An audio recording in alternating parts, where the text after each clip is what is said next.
bilang shalom, suaranya kecil-kecil. Ya, biasanya di rumah yang suaranya gede siapa Pak? Ibu. Nah, namanya apa? Pak gitu dah. Bilang shalom harus gede-gede dong. Saya kalau manggil anak saya dia nggak dengar, saya satu komplek bisa dengar itu. Puji Tuhan hari ini kita bisa memulai ibadah perdana ya di sini. Jadi sudah dilakukan beberapa kali doa dan kita ada di tempat ini untuk support Pak Josafat untuk rumah doanya Kristotes. Dan kita percaya apapun yang sudah dimulai oleh Tuhan akan disertai oleh Tuhan, amin. Ya karena bicara janji Tuhan, kebetulan lagunya juga janji Tuhan. Saya juga akan berbicara tentang janji Tuhan hari ini. Karena tolong angkat tangan dulu yang Tuhan sudah berjanji tapi hari ini masih belum digenapi. Angkat tangan. Yang udah digenapi semua, luar biasa hebat. Berarti cuma doa saya yang belum digenapi ya. Berarti saya kurang berdoa ya kalau begitu. Nah kalau bicara janji Tuhan, saya tidak membandingkannya dengan janji para suami. Di sini para suami 1, 2. Suaminya mana Bu? Pergi. Kerja, oke. Biasanya janji suami itu tidak digenapi, benar Bu? Besok itu artinya beberapa tahun kemudian ya. Atau biasanya ada orang kalau dibilang, apa nanti katanya. Nantinya itu bisa ditunggu beberapa hari kemudian, beberapa minggu kemudian sampai Tuhan Yesus datang tidak terjadi ya. Tapi kalau bicara janji Tuhan, saya ingin ada 3 poin hari ini yang ingin saya sampaikan. Ada 3 poin yang ingin saya sampaikan hari ini. Yang pertama, janji Tuhan itu dijamin. Kenapa janji Tuhan ini dijamin? Karena karakternya Tuhan itu tidak berubah. Seperti ini. Kalau manusia, yang di sini yang orang tua, Bu, kalau ibu janjikan besok kasih jajan buat anaknya 10.000. Tiba-tiba hari ini anaknya bandel. Ibu besok kasih enggak? Enggak toh? Ya, tergantung suasana. Ibu udah marah kok ngapain kasih kamu 10.000 misalnya. Apapun yang sudah kita janjikan. Atau saya masih ingat ketika teman saya, dia itu pintar buat yang namanya, saya nggak tahu ya, dia itu suka ada terong terus dibakar, kemudian dia kasih bumbu apa saya nggak tahu. Dan itu suaminya suka sekali makan itu. Nah, satu kali suaminya bilang, buatkan saya ini dong terong yang biasa kamu buat. Saya sebut apa gitu. Nah buatnya agak lama karena harus dibakar terongnya, jadi bukan digoreng. Nah dia janji mau memasakkan itu di malam hari untuk makan malam. Istrinya pesan seperti ini. Nanti pulang belikan kecap asin untuk campuran bumbunya. Dia bilang oke. Setelah itu dia pulang jam berapa? Mereka makan malam setengah 7. Dia pulang jam 6. Dia pulang, dia bilang seperti ini baygonnya mah. Istrinya bilang, siapa pesan baygon? Loh, tadi pesan baygon bukan? Kecap asin, bukan baygon. Kok bisa baygon gitu? Dari kecap itu kok bisa baygon? Karena suaminya membawa baygon, dia tidak jadi masak terongnya. Berubah hatinya langsung. Nah waktu itu, waktu mereka cerita, saya beritahu ke istri, saya tanya ke istrinya, apa yang membuat hatimu berubah? Dia bilang, bayangkan coba, dari kecap ke baygon tuh gimana ceritanya? Saya tanya ke suaminya, kok bisa toh dari kecap asin kok jadi baygon? Nah ini, istrinya tuh pesan dari jam 1 siang, beli kecap manis, asin. Waktu dia nyampe di kantor banyak nyamuk, terus tidak ada strum nyamuk. Dia bilang ke anak buahnya, gak ada baygon tak? Gak ada. Sudah gitu, anak buahnya bilang, Pak, gue nanti dibeliin baygon gitu loh Pak. Oh ya sudah gitu. Jadi mereka tuh lagi banyak nyamuk di kantor. Setelah itu dia pergi ke satu tempat. Di satu tempat ini dia ketemu orang yang jual, tapi itu loh apa yang anti nyamuk yang melingkar-melingkar itu. Nah ternyata itu bukan dijual untuk dibakar. Jadi orang ini dia menghaluskan itu untuk mengusir kecoa atau apa dicampur sama apa. Terus dia belajar itu. Nah, sepanjang hari dia berurusan dengan baygon nyamuk. Dia ingat istrinya, oh pesan baygon. Dia lupa kalau yang titip baygon itu si karyawan. Dia belilah baygon tadi. Pulang, dia bilang ini buat baygon. Terus waktu yang membuat istrinya marah adalah istrinya bilang, buat apa baygon? Loh katanya mau masak terong, pakai baygon. Ngomongnya begitu. Jadi teman saya ini suaranya memang agak tinggi gitu. Nah, ini yang membuat hati orang berubah, moodnya hilang. Dia tidak jadi masak. Dan malam itu kenapa saya tahu ceritanya. Si suami langsung mengirimkan di grup. Waktu itu kami ada grup. Dia masak Indomie. Masak mie, dia bilang, nasibku nggak dikasih makan istri. Wah, semua komen istrinya yang salah. Mereka tidak tahu ceritanya, jadi dia foto. Istrinya ternyata ada di grup. Maksudnya apa? Nah, berantem toh. Nah, intinya seperti ini. Terkadang ketika kita menjanjikan sesuatu, manusia bisa berubah. Tapi janji Tuhan itu dijamin tidak berubah. Kenapa? Karakter Tuhan tidak berubah. Kita baca Bilangan 23 ayat 19. Kita masih belum ada ini ya. Nanti tunggu waktunya. Bilangan 23 ayat 19. Allah bukanlah manusia sehingga ia berdusta. Bukan anak manusia sehingga ia menyesal. Masakan ia berfirman dan tidak melakukannya, atau berbicara dan tidak menepatinya. Ayat ini sudah jelas ya. Dikatakan tidak berdusta. Jadi sehingga ia berdusta. Jadi kata berdusta, kita harus tahu berdusta ini kalau bahasa Ibrani itu kasaf. Kasaf ini bukan hanya sekedar berdusta, tetapi seperti ini. Maksudnya mengatakan hal yang tidak benar. Dalam bahasa Ibrani ini menegaskan bahwa setiap perkataan yang keluar dari mulut Allah tidak pernah keliru. Makanya hari ini, kalau ada misalnya pekerjaan Anda tidak sebaik sebelumnya atau belum sebaik orang lain, apakah karena Tuhan salah menempatkan Anda mengerjakan hal itu? Tidak. Tuhan tidak pernah salah. Kemudian, kenapa anak-anakku seperti ini? Tuhan salah kayaknya ini mereka. Tuhan tidak pernah salah. Ada satu pertanyaan yang datang kepada saya seperti ini.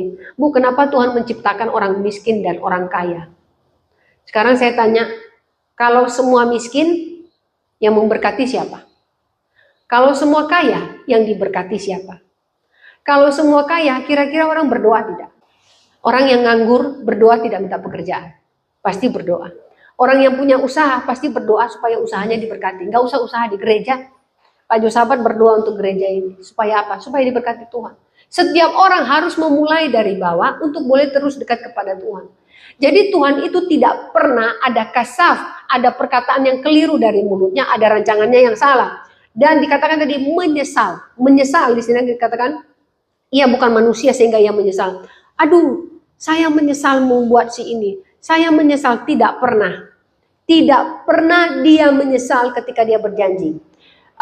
Saya pernah menyesal. Bukan hanya berjanji, melakukan sesuatu kepada seseorang. Bukan seorang sih, keluarga. Karena pada waktu itu, si bapak ini kena serangan jantung di usia 40-an gitu. Jadi mereka menikah itu muda, punya anak 7. Meninggal dan dia tukang becak. Nah waktu meninggal itu anaknya 7, paling gede itu masih belasan, umur 18 sama 17. Anaknya yang paling kecil 2 tahun. Nah, karena kasihan melihat itu, entah kenapa dua anaknya yang pertama, anak pertama dan kedua ini bertengkar dengan sepupunya memperebutkan tanah setelah bapaknya meninggal. Intinya karena sepupunya lebih punya uang, mereka dipenjara. Tanpa disidang, mereka dipenjara. Akhirnya saya mengeluarkan mereka dari penjara, saya carikan mereka pekerjaan. Waktu mencarikan mereka pekerjaan 3 orang, jadi anak pertama, kedua, dan ketiga.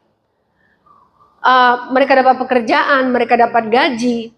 Nah mulai saya melihat, loh masih ada adik-adiknya 4 orang, mamanya nggak ada pekerjaan. Saya bilang, ya sudah, apa yang bisa ibu lakukan? Dia bilang, saya mau jualan sayur di pasar.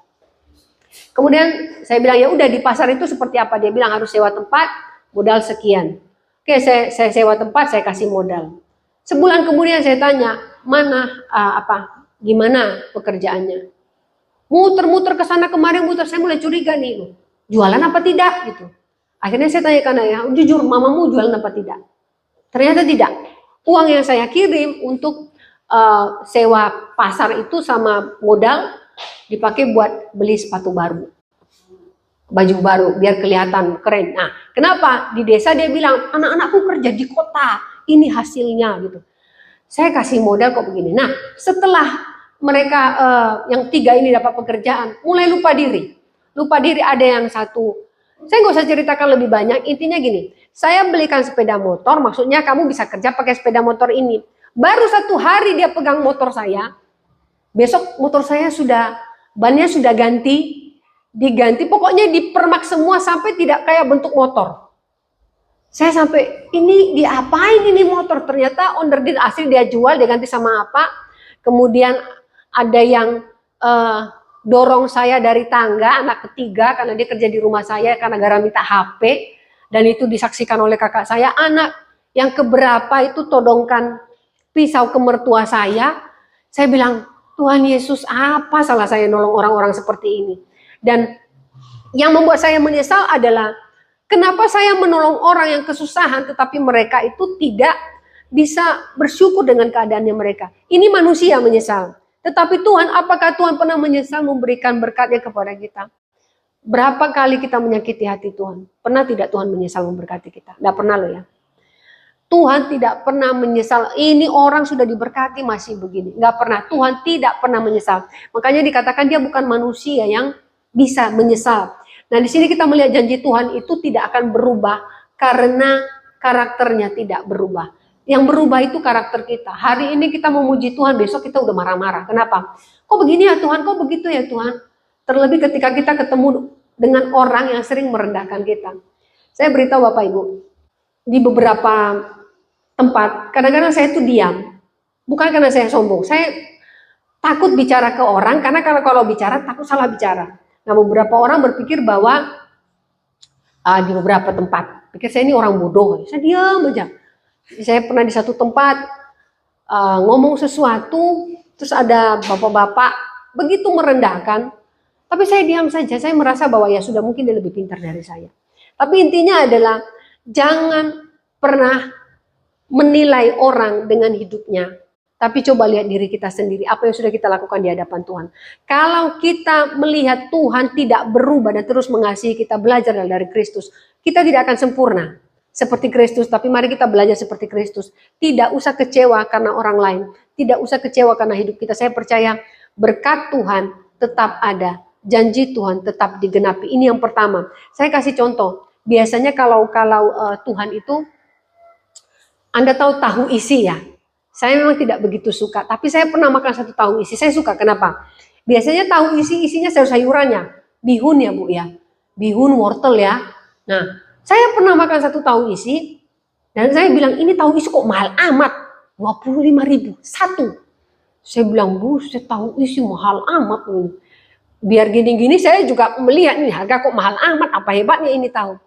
Ternyata isinya kesukaannya orang Kristen, daging babi, kesukaan suami saya. Saya bilang, siapa buat ini? Ternyata itu buatan sendiri, tapi dia jual, ada yang pesan. Isinya daging babi, tidak pakai bihun, daging babi. Kemudian dia kasih, pokoknya tidak ada yang menyebalkan di dalamnya, sehingga saya bilang, kok enak? Oh, itu yang biasa ada di bumbu di babi kecap. Jadi dia taruh di dalamnya ada sayur apa gitu. Saya bilang, ini memang khusus atau dijual? Enggak, dipesan. Biasanya yang buat ini mertua saya makan. Loh, kamu jual berapa? 25.000. Tapi orang beli. Nah, ada isinya. Tapi saya pernah di Kediri sini ya, di tempatnya Bu siapa itu. Katanya ini namanya tahu kopong. Apa itu tahu kopong? Saya nggak tahu tuh kopong artinya. Ternyata nggak ada isinya ya. Gede, digigit cerut. Loh, kok minyak keluar? Loh, ini apa yang dimakan? Loh, enak. Pas digigit gitu. Enak itu kalau kruk bunyi gitu loh. Ini kopong digigit, shut, terus minyaknya muncrat. Saya bilang, siapa yang mau makan ini? Tapi namanya orang Kediri. Saya bilang orang Kediri itu orang-orang pinter. Karena selalu makan tahu. Setiap hari tahu. Besok tahu. Mereka lebih dari maha tahu. Nah, orang Kediri angkat tangan. Orang Kediri, pinter-pinter berarti ya. Oh, anakku juga orang Kediri. Berarti hanya orang-orang yang angkat tangan yang pinter. Nah, jadi Tuhan itu tidak seperti tahu kopong. Saya baru tahu namanya tahu kopong. Benar ya, kopong kan? Oh ya, saya waktu tahu kopong ini apa? Saya makan satu kali terus saya nggak mau makan. Nah ternyata katanya dicolek sama apa yang bentuknya kayak anu ayam itu hitam-hitam. Nah, aduh saya bilang itu kayak anu ayam, saya nggak suka. Saya lebih baik nggak usah makan deh.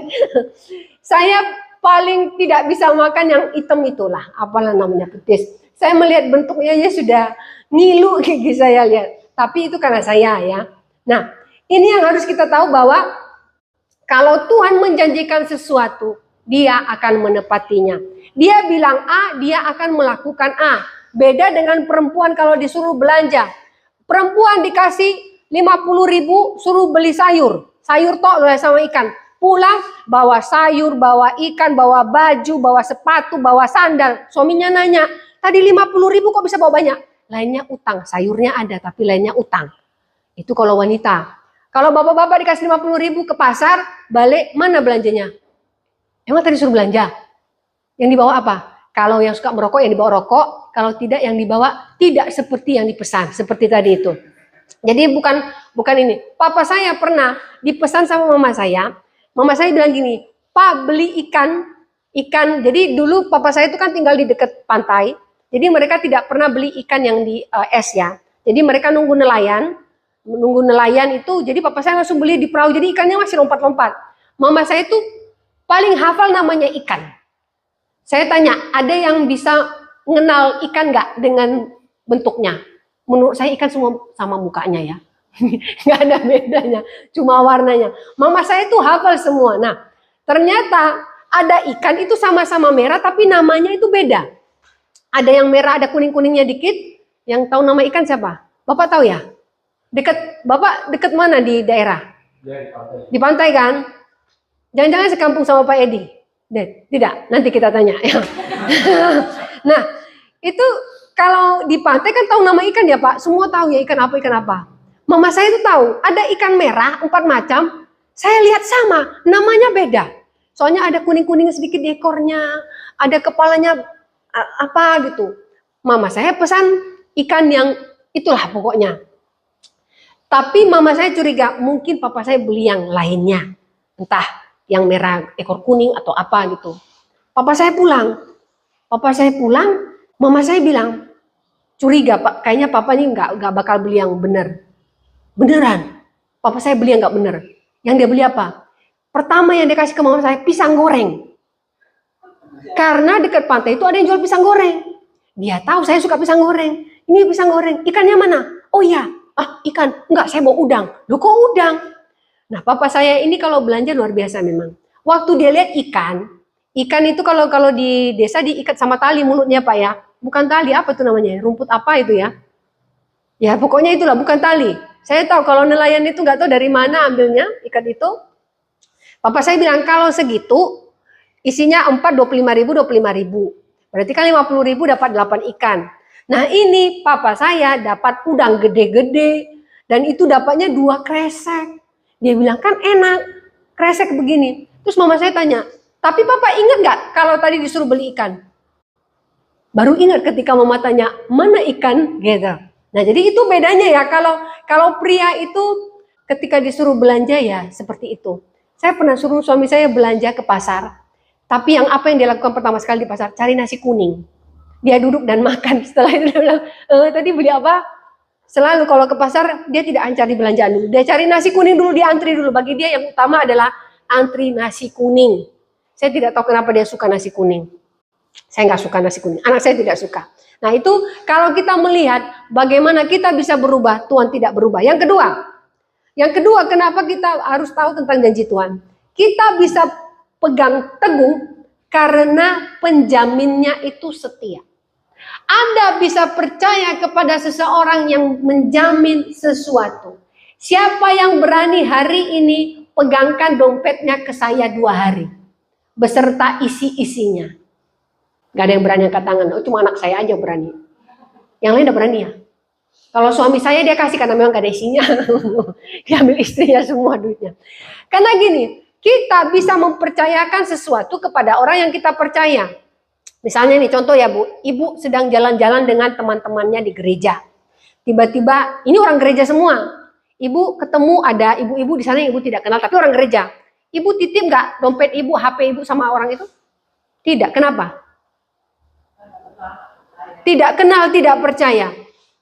Sekarang kenapa kita percaya sama Tuhan? Ayo. Pernah ketemu enggak? Mau ketemu enggak? Pernah ketemu dengan Tuhan? Secara langsung? Tidak. Tapi kita sudah bertemu dengan Tuhan secara pribadi. Bagaimana caranya? Hari ini kita sehat, tidak sakit, itu karena kita ketemu secara pribadi dengan Tuhan. Hari ini anak-anak diberkati Tuhan tidak cacat, itu karena kita bertemu secara pribadi dengan Tuhan. Banyak orang anaknya cacat loh. Banyak orang anaknya tidak bisa bekerja. Saya bertemu dengan beberapa orang dengan anaknya yang punya banyak kelainan. Kalau anak saya dia apraksia, dia telat bicara, tetapi anak saya masih bisa melakukan sesuatu. Saya ketemu dengan anak orang ini, dia autismnya parah, tidak bisa bicara, bahkan tidak bisa melakukan apapun. Jadi kalau dia ke toilet harus ditemani karena dia sendiri tidak mengerti bagaimana cara melakukan sesuatu dengan benar. Nah, bukan berarti juga mereka tidak disertai oleh Tuhan, tapi intinya seperti ini. Kita bertemu secara pribadi dengan Tuhan dengan melihat keadaan hidup kita. Makanya mengucap syukur itu penting.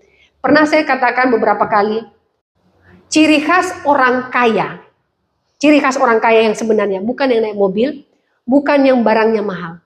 Ciri khas orang kaya adalah orang yang bangun tidurnya dia bersyukur. Dan ketika dia tidur, dia bersyukur. Itu orang kaya. Kenapa? Berarti hidupnya baik-baik saja bersama Tuhan. Meskipun dia lalui dengan sulit, dia masih bisa bersyukur. Itu tipe orang kaya. Jadi jangan pernah Anda kagum melihat orang dengan mungkin mobil mewah, bajunya bling-bling sampai silau atau apapun. Belum tentu itu orang kaya. Karena orang kaya yang sesungguhnya lah, dia bangun dia bersyukur, dia tidur dia bersyukur, dia bangun lagi dia bersyukur meskipun sepanjang hari hidupnya tidak baik-baik saja. Karena dia tahu ada Tuhan yang memegang janjinya. Ini yang kedua yang harus kita tahu. Ibrani 10 ayat 23. Ibrani 10 ayat 23.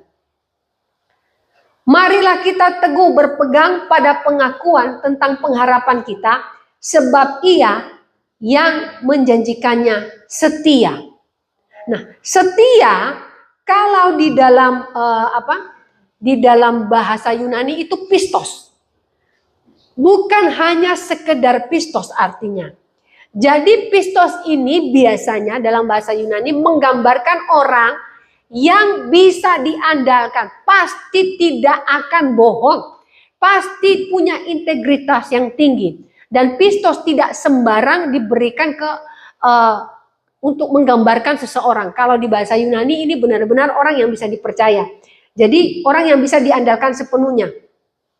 Biasanya kalau membangun rumah untuk mendesain sesuatu khususnya kayak jembatan ya.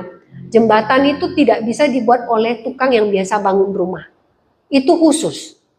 Tidak bisa coba cari tukang bangunan rumah, suruh dia bangun jembatan. Kalau tanpa ada orang yang pistos di dalamnya, gak bakal jadi itu jembatan. Itu kan jembatan saya lupa namanya, dibangun sama orang desa di mana. Orang desa malah lebih pintar, ada orang sok gitu. Dia berusaha membangunnya, dia kasih bata, dia kasih semen, hancur. Betul, nah hancur. Hancur. Karena kenapa? Dia berpikir dia tukang yang biasa bangun rumah. Dia bangun jembatan, memang jembatannya kecil hanya untuk desa seberangi sungai. Ternyata orang desa sendiri bilang kalau tidak ada penyangga yang tepat, orang lewat juga hancur, benar hancur. Jadi tidak ada batang dari jembatan itu sendiri. Tidak ada yang pistos yang bisa diandalkan. Jadi Tuhan kita ini adalah Tuhan yang bisa diandalkan. Hari ini kalau Anda kecewa dengan hidup Anda belum mengandalkan Tuhan. Kalau saya tidak mengandalkan Tuhan, saya sudah kecewa. Saya berkali-kali cerita, ini anak saya yang laki-laki ini kehamilan saya yang keempat. 1, 2, 3 saya keguguran. Setelah dia saya keguguran lagi, nggak usah hitung sudah. Kalau dihitung, saya mungkin bisa dapat payung. Kalau beli kacat di toko bangunan, kita beli 6 kali dapat payung ya Pak ya. Saya pernah tuh, waktu pas ngecat rumah saya beli ketiga, keempat, kelima, itu saya dikasih payung. Tapi pas saya pencet payungnya, terus payungnya ikut loncat terus. Loh, ini payung kok langsung mencolot ke sana, jadi nggak bisa dipakai. Jadi saya bisa kecewa kepada Tuhan kalau saya tidak mengandalkan Tuhan. Tapi saya percaya saya mengalami itu supaya saya bisa lebih dekat kepada Tuhan. Hari ini apa yang kita alami? Sakit, nikmati bersama dengan Tuhan. Karena saya percaya ada berkat Tuhan di balik semua itu. Satu hal yang harus kita tahu, terkadang kita harus menangis berdoa kepada Tuhan bukan karena Tuhan ingin menyiksa hidup kita, tetapi Tuhan ingin kita memahami bahwa hidup kita berharga. Tuhan mau membentuk kita dengan sempurna. Cara Tuhan bekerja itu luar biasa. Teman saya bilang, kepada saya begini. Dia pernah minta tolong anaknya, jadi dia buka catering. Jadi jam 2 pagi itu dia udah ngupas bawang. Nah, tiap ngupas bawang tuh pasti sedih sekali kan. Kalau masak itu bawang nggak mungkin cuma sekilo ya, berkilo-kilo karena banyak. Sedih lah, dia nangis terus. Nah, saya waktu itu belum kenal dia. Kalau saya kenal dia, saya akan beritahu ide suami saya. Setiap kali suami saya suruh kupas bawang, dia pakai kacamata renang. Nah, setelah beruap dia buka, dia lap, terus dia bilang gini, sampai sekarang belum terjadi. Nanti dia mau menciptakan kacamata renang yang ada wipernya. Tapi sampai sekarang dia belum ciptakan. Saya tunggu-tunggu belum jadi-jadi ya. Mungkin dia lagi sibuk. Nah, teman saya ini minta tolong ke anaknya. Minta tolong ke anaknya bantu karena lagi ada orderan yang lebih banyak. Setelah itu anaknya bilang begini, "Mama ini enggak tahu aja ya. Satu-satunya sayuran yang bikin nangis itu, yang ciptaan Tuhan itu, yang kita makan itu bawang. Saya nggak mau." Mamanya bilang, "Loh, ini kita jualan." "Enggak, nanti saya nangis." Mamanya bilang, "Kamu yakin cuma bawang yang bikin nangis?" Mamanya ambil mangga ditimpuk anaknya, puak, nangis anaknya. Mangga juga bisa bikin nangis. Kamu mau kupas bawangnya atau tidak? Kita terkadang punya banyak alasan, ini susah, itu susah, ini. Apapun yang kita kerjakan kalau tidak bersyukur, pasti susah, betul? Mau kerja nggak susah, nggak usah kerja. Bilang saya, "Tuhan angkatlah saya hari ini," pasti tidak susah.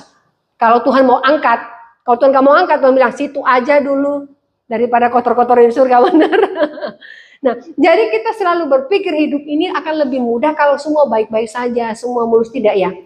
Tuhan itu kita bisa berpegang teguh kepadanya karena Ia akan memegang kita, tidak akan meninggalkan kita. Jadi apapun yang kita kerjakan, Dia setia, Dia pistos, Dia bisa diandalkan. Yang ketiga, yang terakhir, pada akhirnya tidak ada satupun janji Tuhan yang gugur. Kalau Tuhan janjikan 5, tetap dapat 5. Kalau Tuhan janjikan bulan sekian, pasti bulan sekian. Kalau Tuhan janjikan tahun sekian, pasti tahun sekian. Masalahnya kita nunggu itu suka merasa kelamaan. Yang ibu bisa buat kue, Bu? Bisa. Ibu pernah nggak ngangkat kue belum waktunya? Bantet ya, Bu ya? Nah, sekarang kita mau nggak janji Tuhan bantet dalam hidup kita? Belum waktunya kita minta terus. Akhirnya ini yang membuat iblis bisa berbicara. Lihat, kamu percaya Tuhan gak didengar doanya. Lihat, Tuhan tidak menjawab doamu. Lihat, begini. Jadi iblis akan menunjukkan sesuatu seperti fakta dalam hidup kita bahwa hidupmu tidak diberkati Tuhan. Ini cara iblis. Ingat Yosua 21 ayat 45. Mari kita baca.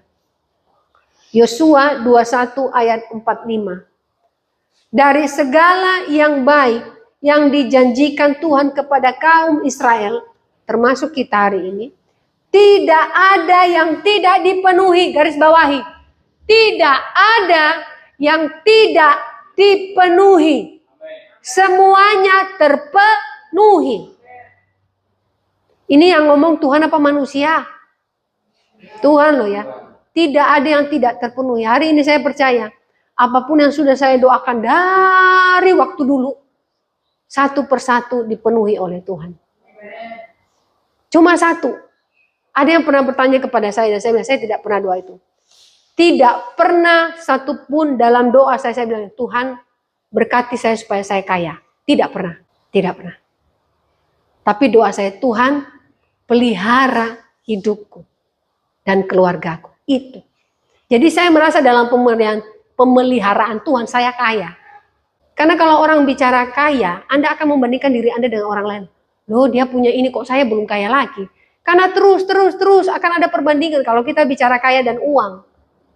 Tapi kalau kita bicara dicukupkan oleh Tuhan, luar biasa berkat Tuhan itu. Tidak akan pernah berhenti. Pak Josafat di tempat ini, pemeliharaan Tuhan nyatakan, Pak. Amin. Pernah makan batu yang di depan enggak, Pak? Tidak. Nah, puji Tuhan kan, Pak? Enggak pernah Bapak makan rumput di situ, nanti jadi kambing, Pak ya. Tidak pernah, Tuhan pelihara. Emang Pak Josafat kerja kantor? Tidak. Tidak pernah, tapi Tuhan pelihara. Kenapa? Jehovah Jireh. Demikian juga kita yang punya anak. Jangan khawatir dengan anak. Jehovah Jireh. Tuhan punya berkat buat kita. Tuhan punya berkat buat anak-anak kita. Apa yang Tuhan janjikan kepada Abraham. Diberkati anak cucumu. Kalau hari ini kita berdoa untuk hidup kita. Belum digenapi. Ingat. Terkadang digenapi itu dalam kehidupan anak-anak kita. Dalam kehidupan cucu-cucu. Jadi jangan berpikir. Kok sampai hari ini belum dijawab? Tenang. Janji Tuhan bisa digenapi dalam kehidupan anak-anak kita. Kalau anak-anak diberkati, orang tua senang tidak? Senang. Kalau orang tua diberkati tapi anak-anak tidak senang tidak? Ada orang tua merasa kenapa dia tidak diberkati. Tapi ketika anaknya diberkati, dia tanya, kok saya kapan diberkati? Saya pernah mendoakan orang seperti itu, saya bilang, Bu, ibu ini salah. Anak sudah pelihara ibu itu sudah berkat. Anaknya sudah kerja, anaknya bisa dapat duit. Kenapa ibu yang marah? Karena dia jualan apa ibunya? Saya lupa. Dia marah sama Tuhan. Saya bilang, ibu tidak kerja juga, anak ibu berapa ya anaknya itu? 4 pelihara ibu kok. Nah ini karena orang yang tidak tahu bersyukur, dia berpikir berkat Tuhan itu hanya bicara tentang dirinya sendiri. Berkat Tuhan tidak bicara tentang diri kita, tapi keluarga kita yang punya suami, yang punya anak, yang punya istri. Apapun itu yang ada di sekeliling kita itu yang diberkati oleh Tuhan. Jadi jangan melihat berkat itu hanya pada diri kita sendiri. Jadi tidak ada yang tidak dipenuhi oleh Allah. Kata yang tidak dipenuhi ini kalau bahasa Ibrani itu napal. Napal itu artinya tidak ada yang gagal. Jadi Tuhan itu nggak pernah gagal. Ingat satu Tuhan, Tuhan tidak pernah gagal. Apakah ketika saya keguguran Tuhan gagal menolong bayi-bayinya itu? Tidak. Ingat firman Tuhan katakan, tidak ada bayi yang meninggal yang tidak punya jiwa. Berarti di surga nanti anak saya ketambahan, saya ketemu dengan mereka. Di surga itu nggak ada bayi, mereka sudah dewasa. Berarti total nanti anak saya berapa? Hitung aja sudah keguguran saya sudah 6 kali. 6, 7, tambah 2 lagi. Bonus 9. 9 ketemu anak. Wah banyak anak saya. Jadi jangan pernah kecewa. Kenapa? Tuhan sudah merencanakan yang baik. Nah di sini dikatakan tidak pernah gagal. Hari ini apapun yang kita kerjakan Tuhan tidak gagal. Yang bekerja, yang punya usaha, yang sedang berdoa apapun itu. Tuhan tidak pernah gagal. Pegang itu saja janji Tuhan. Kalau Tuhan sudah janjikan hari ini saya percaya. Setiap kita yang percaya berpegang kepada Tuhan akan janjinya. Hari ini ketahuilah akan digenapi dan pasti digenapi. Ini 3 poin yang bisa kita pelajari hari ini bahwa Tuhan dengan janjinya tidak pernah gagal. Tuhan dengan janjinya selalu ditepati. Jadi hari ini kita juga bersyukur. Dan saya juga bersyukur buat gereja ini apa yang sudah Tuhan janjikan kepada Pak Josafat. Saya percaya Pak kita harus memulai sesuatu dari nol. Karena dari sana kita terus menjerit dan berdoa kepada Tuhan. Dari sana juga kita bisa melihat bahwa pelayanan ini akan diberkati oleh Tuhan kalau hati kita buat Tuhan. Pekerjaan kita akan diberkati oleh Tuhan kalau hati kita buat Tuhan. Apapun yang kita kerjakan mulai sesuatu dengan doa dan percaya. Janji Tuhan ya dan amin. Mari kita berdoa. Yesus Tuhan, Yesus Tuhan, Yesus Tuhan.